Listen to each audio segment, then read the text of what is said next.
עוד טיל שנופל, עוד כתבה על מחבל, עוד פוסט באינסטגרם של אבא מתאבל, וזה קשה לי לעכל את המציאות. אני לא יכול להסתכל אבל בוהה במסכים כי זה פשוט נהיה הרגל.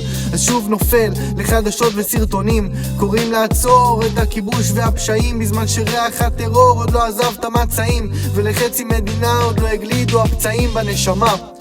הם מדברים על ערכים, אני בוכה על דם אחים. מדינה לשני עמים, לך תגיד את זה לאמא שאיבדה את הילדים. כי כל מה שנשאר זה זיכרונות. בקיבוצים הרסו הכל, אפילו שרפו את התמונות. חיילים במדים, הם בוכים מול הזוועות, רוצחים באזרחים, צלמים נשים נהן. וזה סרט לא אמין, תעזבו דקומנטרי. הפיגור הזה התחיל מהמילה הומניטרי, וכל מה שנותר לי זו פשוט תחושה של שוק והלם.